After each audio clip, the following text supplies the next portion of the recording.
koma yang Jadi apa caranya? Buka itunya, kabel-kabel. jadi kalau satu tadi ya regressor linear, nah ini satu tadi ya. Oke, pindahkan X2. Oke, lalu yang sama-sama. Jadi oke ya. Ya, bukan enggak.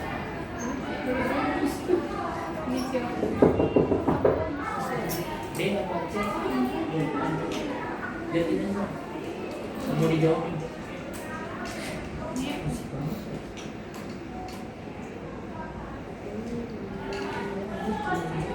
Yang pertama dulu ya. Berapa gradinya? Keju 9 keju 563. 0,563 sama enggak? Satu yang pertama 0,563 sama Pak. Sama Pak. beda Pak. Yang kemarin nih. Oh ya sama Yang kemarin. Yang kemarin nih. Yang ini yang kemarin. Oh yang kemarin. Yang ini nih. Juga sudah kita Kemarin juga. 0,563 ya. Bentar Pak, dibuka dulu Pak. Jadi kita lihat Itu yang apa? Ini 0,563 ya. Ya Pak. 0,563. ya. Yang kedua berarti 309 ya. Ya 309.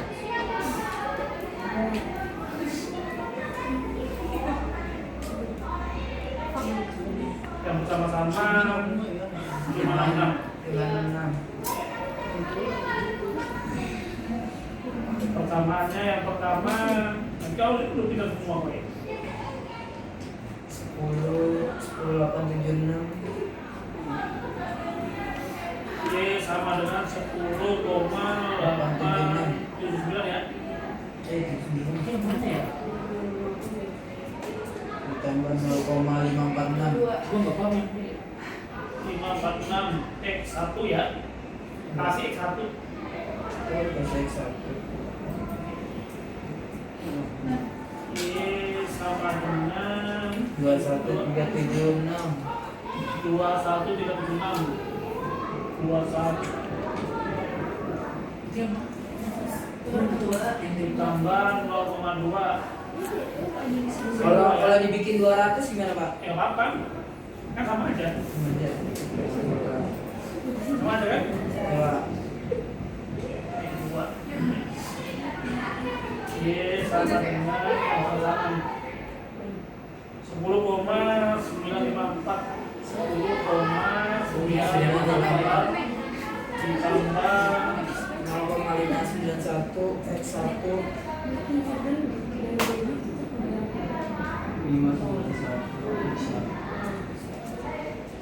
kurang. minus kan tadi kan? Iya Pak. Iya Pak. Nah, ini kalau itu minus ya. Kan minus ya nih. Nih, minus. Oh koefisien.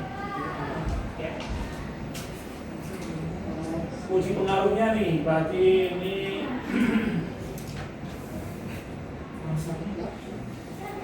udah selesai langsung pulang kita nih. Udah selesai. Kita semua mau ngapain lagi Pak? Iya iya. Kan? Yang Tinggal ujian ya. Uji pengaruh pakai itu ya. Nah, ya 0,03 ya. coba.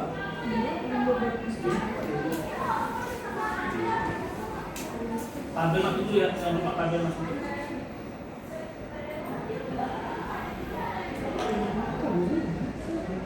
Tabelnya ada di luar.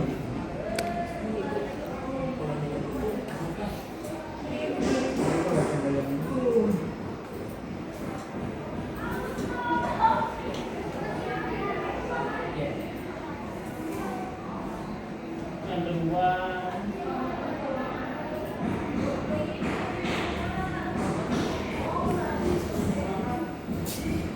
yang ketiga apa ya? Ketiga apa?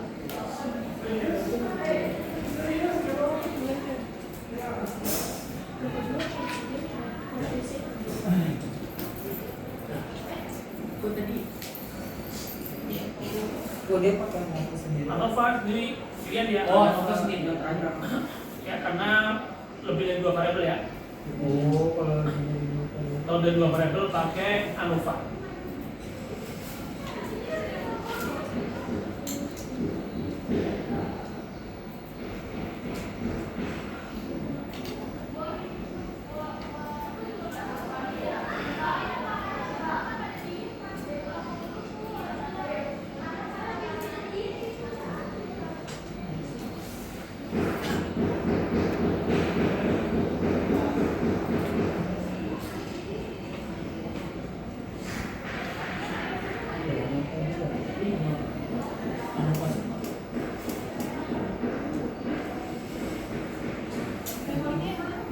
Bilang ke kopi Jualan.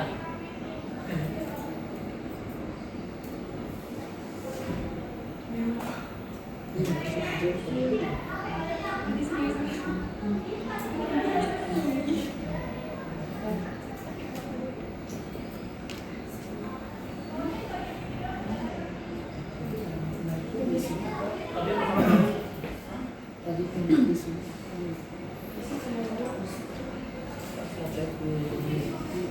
Kan S1. Itu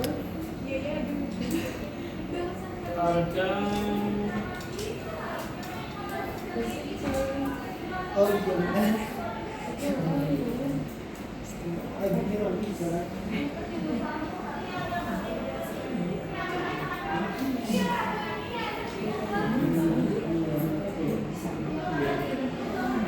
Yang independen itu baru bisa. ya, berarti ini 30% ya, 30%.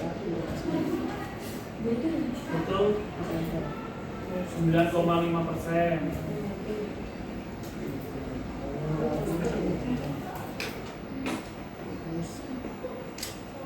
Ini 31,7%. Sama 7.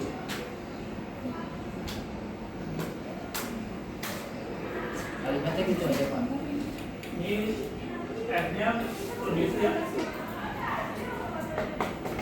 Signifikansi F 0,014 lebih kecil.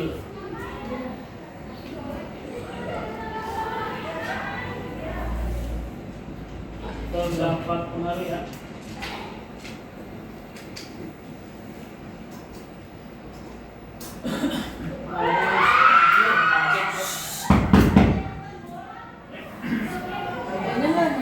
Harga kualitas produk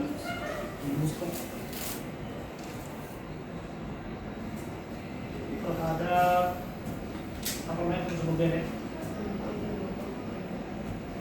pembelian. Ini signifikansi T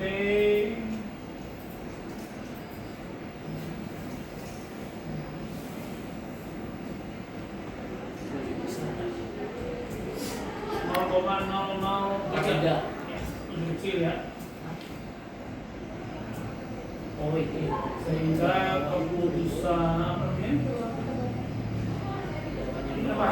Salah Tapi tabel. tidak membawa Harga fisik. salah. Salah tabel. Kesal ya.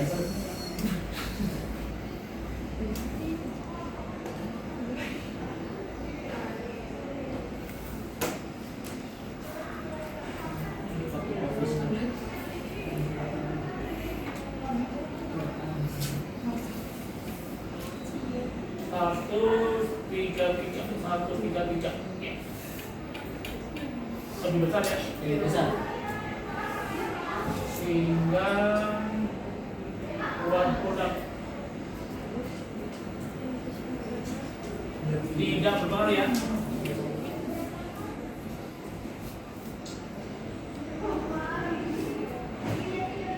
Terhadap keputusan pembelian.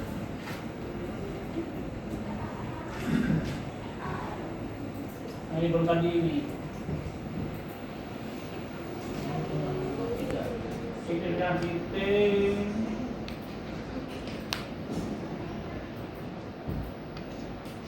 0,003 ya, lebih kecil. Lebih kecil dari 0,0.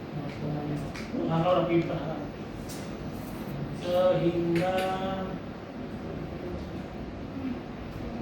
harga berpengaruh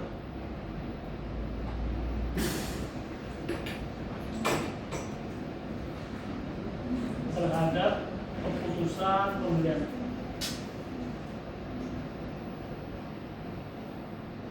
Oke ya. Nah sekarang cermati dulu ya. Terus bang ini ya. Saya bikin tabel taruh.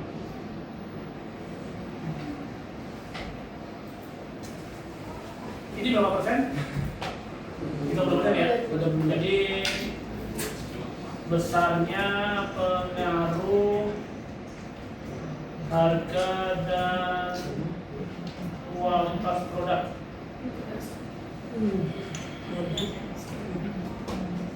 terhadap keputusan pembelian sebesar 32% ya. Oke. Berarti nih X1Y, X2Y, X1, X2Y 32%. Ya. Terus atasnya 9,5%. Atasnya lagi 3,7 ya. 31,7%. Seharusnya kalau kita bicara pengaruh X1 dan X2 terhadap Y, sebenarnya itu harus dong. Ketika ditambahkan kan gitu ya, X1Y tambah X2Y seharusnya 32%. Ini kan 31,7 tambah 9,5 kan melebihi. Ini 40, sekian ya? 40,2 ya? Betul? Nah ini kan 40,2 nih. 40 berapa? 41,2. Ini 32. Lebihnya kurang lebih 9% ya? Artinya tidak sesuai. Nah, sebelum berapa sih yang efektif daripada X1Y dan X2Y ini terhadap secara bersama-sama?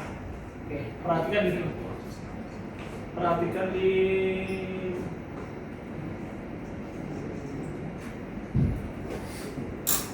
korelasi outputnya dulu Pak.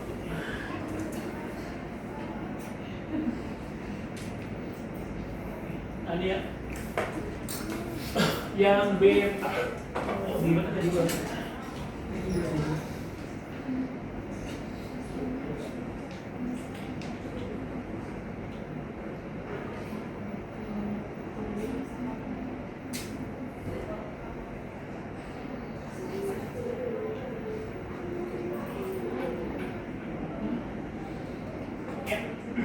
Nah ini,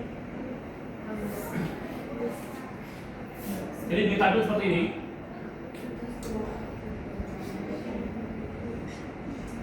X1Y, X2Y ya.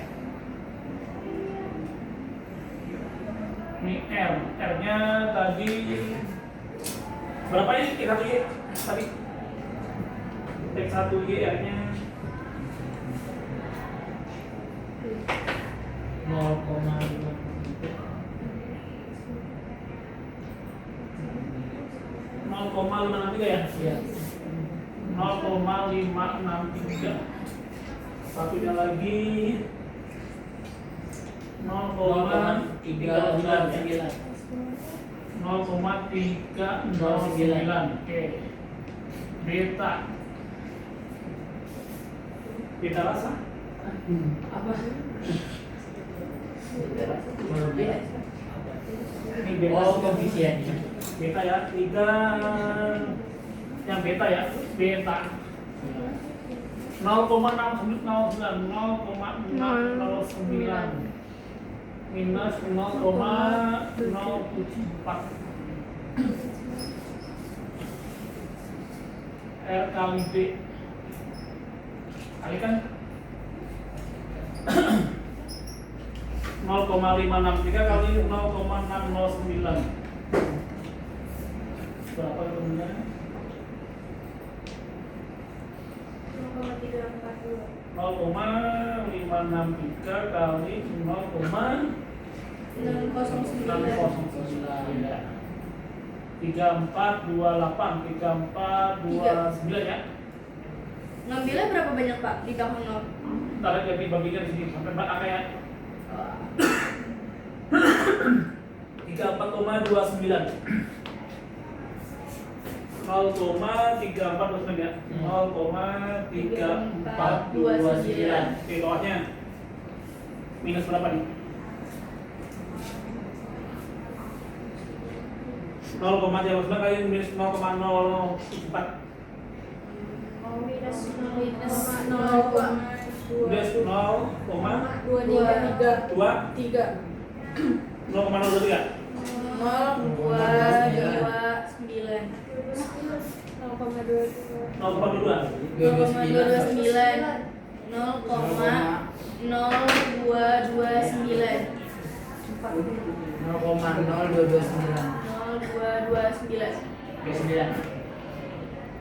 berarti dalam bentuk persen berarti ini 34,29 ini 2,29.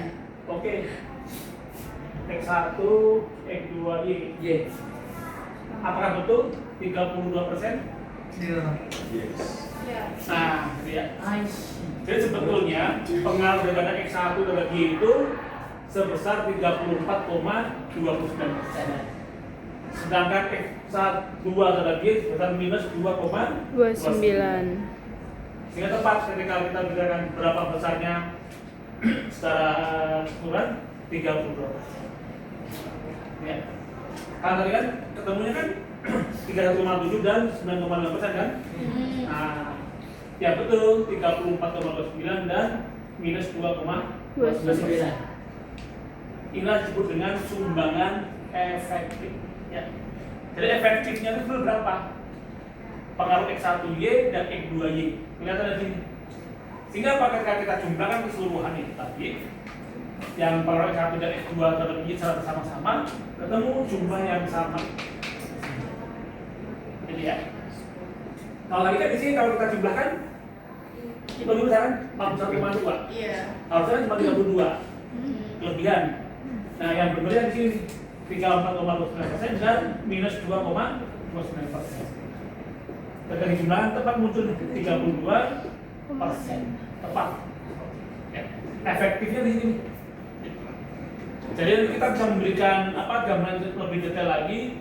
Kalau kalian melakukan penelitian terkait dengan perusahaan kalian dari sekian macam parameter yang akan diukur, ini digunakan. Ya. Kalau udah punya perusahaan nih, mau ukur misalkan 4P, ya 4P nih. 4P kan ada produk gitu ya. Price, Harga ya. Tempat. Place ya. Sama lagi promotion. Nah, ini ketemu nih berapa persen masing-masing pakai. Jadi kalau kita saya mau bisa berjualan produk saya nih menggunakan 4P, ketemu oh ternyata produk berapa persen semua muncul tepat ketika dijumlahkan ada segitu. Gitu ya. Nah, jadi dengan adanya yang dengan sumbangan efektif nih, namanya apa? Sumbangan efektif. Ya. Nah, kita melihat benar-benar berapa persen masing-masing variabel tadi memberikan dampak ya terhadap Y secara parsial maupun secara keseluruhan. Ketemu nih angkanya. Jadi tidak sesuai di sini, tapi di sini yang benar ya. Ini disebut dengan sumbangan efektif. Yang paling efektif realnya ada di sini. Ya. Ini teman-teman ya, ini apa namanya? Kita mengetahui secara persis dampak daripada masing-masing variabel terhadap variabel terikat khususnya seberapa persen. Tapi mau tanda variabel ini sama kan? Ini lebih baik lagi gitu ya. Sehingga kita punya tadi gambaran menyeluruh. Oh ternyata yang realnya itu sekian persen, yang realnya ya. Seperti itu. Sehingga kita atau kalian nanti punya kebijakan apa nih yang akan saya lakukan?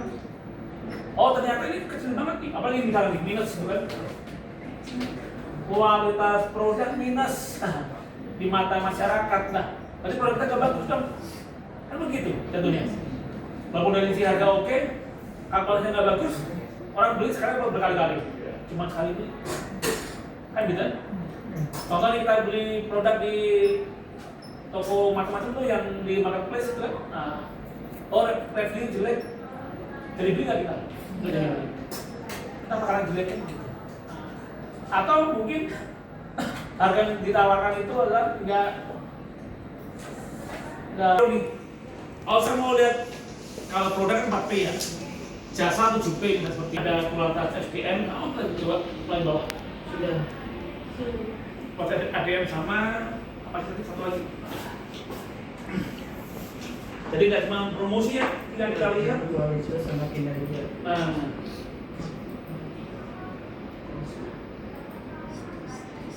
pelatihan dan SDM yang File baru.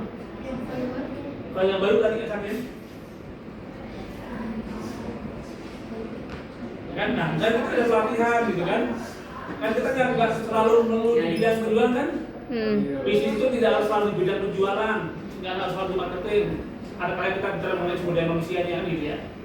Makanya SDM kita perlu adanya pelatihan untuk melihat kualitasnya seperti apa gitu kan. Nah, dampaknya apa, kinerjanya menjadi bagaimana gitu. Sama nih teman-teman, nanti kalau udah bekerja nanti akan ada pelatihan, ada orientasi gitu kan. Iya.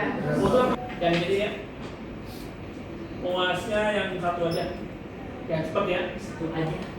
Yang satu Tapi Y. salah banget ya. Cuma satu Y. Nah, Oh, cuma X satu ya. ya, jadi ya, kasih bonus. Sudah jadi dokter ngapain kasih ujian yang besar-besaran? X satu Y atau X dua Y atau bukan dan ya. X1. Kan udah fase kan? Dia lebih pintar semua. Amin ya Allah. Kalau mau nanya Pak, Ya. yang nol yang punya pengaruh yang antara signifikan T itu kan kayak misalnya 0,113 kan lebih dari 0,5. Ya. Dan 0,5-nya itu dilihatnya dari mana Pak? Jadi 0,05 itu dalam penelitian itu ya, itu kita menggunakan standar 5% untuk apa namanya taraf signifikansi. Semua menggunakan 5%. Boleh nggak 1%? Boleh. Ya kan? Tapi memang yang paling wajib digunakan 5%. itu 5%. Artinya apa? Contoh nih data, kita punya data. Nah, kita asli punya data seperti ini, ya kan? Maka dari data ini semua ini, entah berapa pun jumlahnya itu, kita punya namanya adalah selang kepercayaan. Data itu dapat dipercaya atau tidak menggunakan kesalahan maksimal adalah 5%. Artinya apa? Ketika kita menggunakan kesalahan lebih dari 5%, maka data tadi dimungkinkan kurang contoh misalkan nih, lampu, ya kan lampu nih, osram, lampu ya osram, ada lampu osram ya. Lampu osram itu memberikan garansi 1 tahun, mati diganti, kan gitu, diganti baru. Nah, ketika dia tidak melakukan pengujian secara mendalam, berani nggak itu osram memberikan garansi 1 tahun ganti lampu? Nggak berani. Gitu. Sehingga apa? Ketika dia melakukan pengetesan itu, rata-rata lampu dia pasti hidupnya lebih daripada 1 tahun. Seperti itu. Andai kata ada, itu nggak sampai 5%. Sehingga pada sekian produksi dia itu hanya maksimal 5% yang boleh error dari si produknya. Dia ngetes nih dari sampel-sampel dia itu. Kan nggak semua ciptaan produk di sampel kan gitu ya. Cuma paling dia terus ambil dengan 100 unit di sampel. Oh ternyata benar usia hidupnya dia itu, ya kan? Jadi lampunya kan hidup, nyala, itu kapan matinya? Ya? Siang. Lampunya hidup, nyala, kapan matinya? Siang. Ya nggak mati loh hidup nyala terus. Hidup nyala, kan nggak mati kan? Betul nggak? Ya kan? Hidup nyala, kan nggak mati. Oh iya. Berapa juga kan? Aman kan? Jujur kan. Dia nggak serius ya, dia nggak serius. Nah tadi, nah setelah diuji coba itu hanya maksimal 5% yang boleh salah. Ada dari sekian produk dia itu hanya 5% yang bisa error. Kalau semua error, bangun itu perusahaan gitu. Sama di sini juga. Kadang-kadang yang dipakai itu nggak nyampe 5%. Namun secara umum yang digunakan 5% atau 0,05 itu yang digunakan. Sehingga teman-teman semua kita menggunakan taraf itu signifikan adalah 5%. Kalau menggunakan aplikasi. Nah, kalau pakai tabel apa itu kan ada juga kita pakai 5% untuk satu arah ataupun dua arah. Yang tabel manual kan yang paling atau 10% boleh. Tapi tentunya lebih ini lagi kan, lebih apa? Beda lagi ya untuk kemarin malah sih kita yang pakai tabel. Tabel.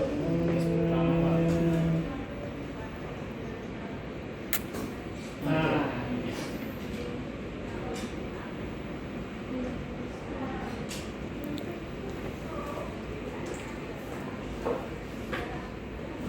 oke, nah ini dia. Dia pakai tabel nih. Ini 0,25 ya 25%. Sama 10% itu beda nih, kan? Sama 5% juga beda. Artinya tarafnya itu semakin kecil signifikansinya, maka dia semakin besar untuk ini apa standarnya. Nih 25% ya. Yang 14 ya 0,692, 10 1,34 naik ya hampir 2 kali lipat, 1,76 naik lagi ini kurang lebih 0,5, 2,114 2144 naik lagi 5 poin ya kurang lebih ya, naik lagi nih 2,62 2,9 terakhir nih kalau pakai 0,01 3,78. Artinya kalau kita menggunakan ini itu perlu nilai T hitung lebih daripada 3,78. Kalau itu sekarang manual lebih ini lagi, lebih presisi lagi ya menghitungnya itu. Nah kemungkinan Osram tadi kenapa dia bisa memberikan garansi 5 tahun, dia udah pada posisi lebih kecil daripada 5% untuk pengujian dia seperti itu. Namun yang lazim dan paling tidak adalah 5%, sudah cukup. Gitu ya. Jadi dari data kita berapa data kita itu asumsinya 92% data kita dapat dipercaya. Yang 5% adalah error kita. Kita boleh salah boleh, tapi 5% maksimal. Sehingga teman semua di mata kuliah saya tidak ada yang 100%. Boleh nggak kurang-kurang boleh. Kan ada asumsi tadi nggak harus tepat.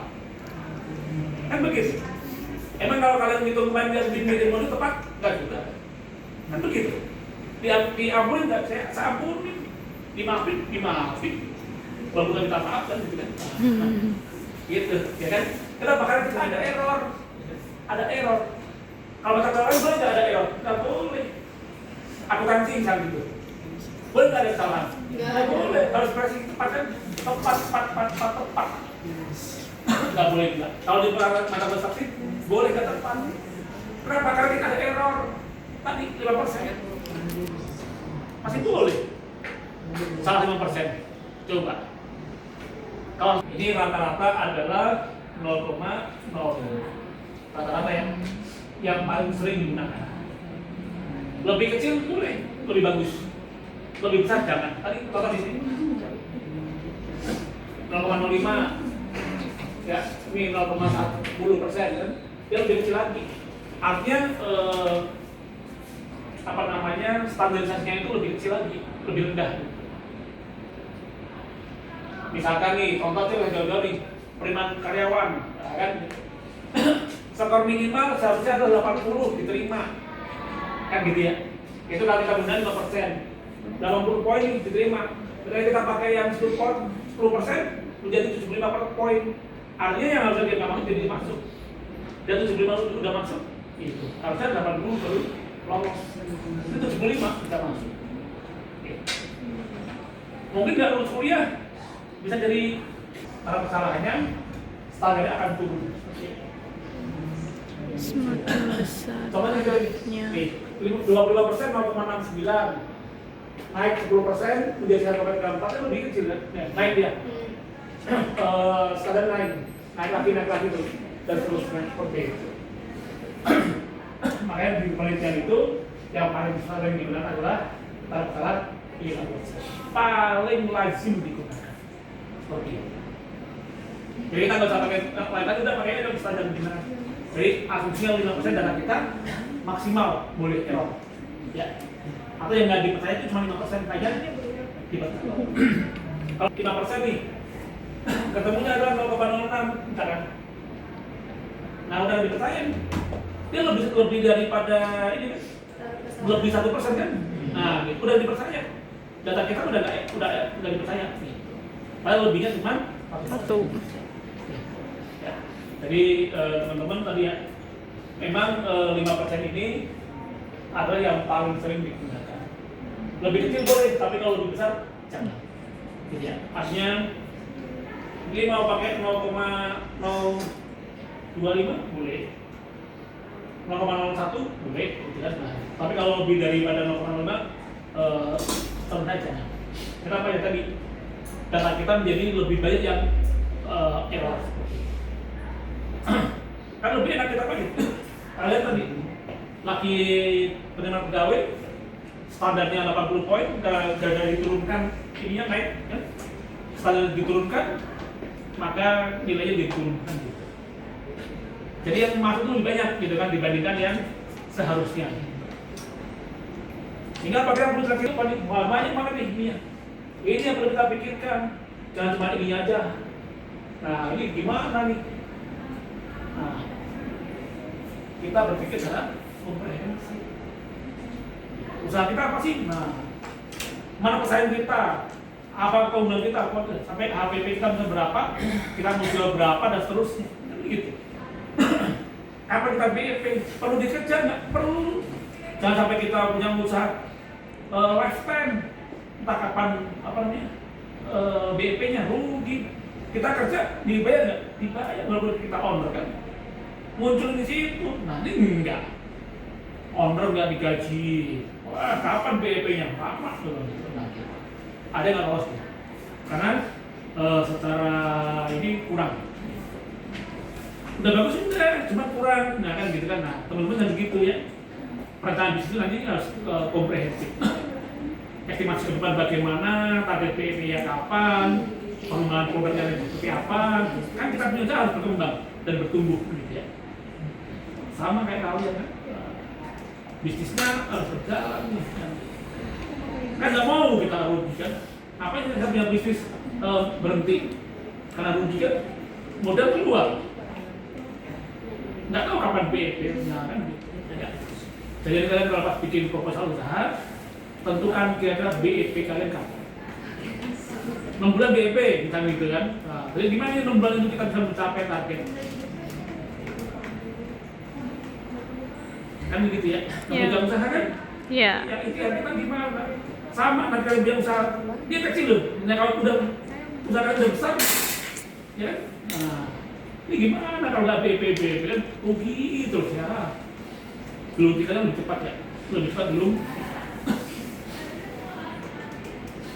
Hasilnya kan lebih tinggi ya, X1, X2-nya lebih tinggi daripada X1, X2Y ya kan. Nah ini kan kita cari sumbangan efektif. Nah sumbangan efektif ini kita taruh di mana Pak? Kalau misalkan dari X1, X2Y-nya itu lebih tinggi.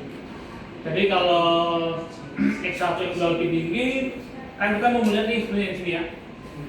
Sumbangan efektif itu adalah seberapa real pengaruh X1Y, X2Y secara bersama-sama. Ketika dia lebih tinggi, berarti ini diutamakan dulu. Ini lebih utama. Kenapa? Dia 34,26% lebih besar daripada margin negatif lagi kan, gitu kan?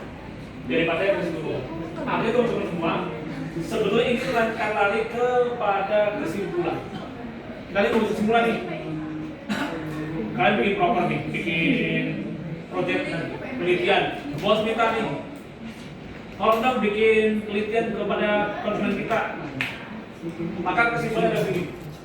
Kalau hanya harga ya, harga memberikan dampak sebesar 34,20%, pada produk minus nih.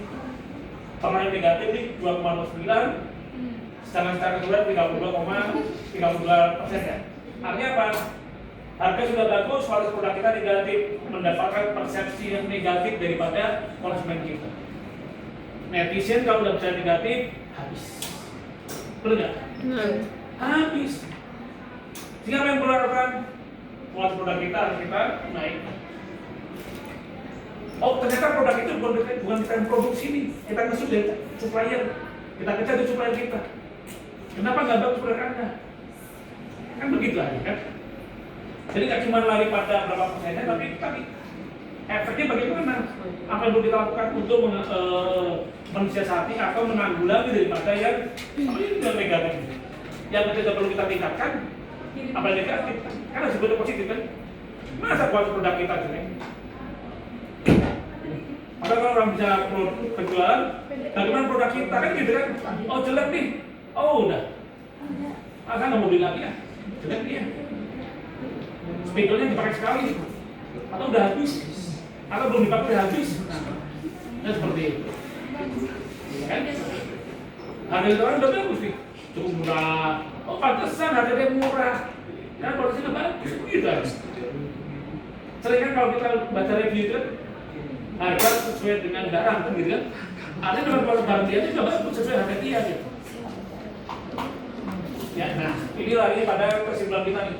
Kesimpulan kita bahwasanya harga berpengaruh 34,29% secara keseluruhan ini, sedangkan produk berpengaruh negatif 2,9%. Secara keseluruhan pengaruh harga dan kualitas produk sekitar 30%. Tapi dapat kan? Ini 9,5% nih. Iya. Kan ini ternyata ini tipuan sih, bukan yang sebenarnya gitu kan. Yang realnya adalah minus 2,29%. Yang real nih. Yang murni di lapangan 6,5%. Yang murni itu kan kondisi Indonesia kita kan. Nah,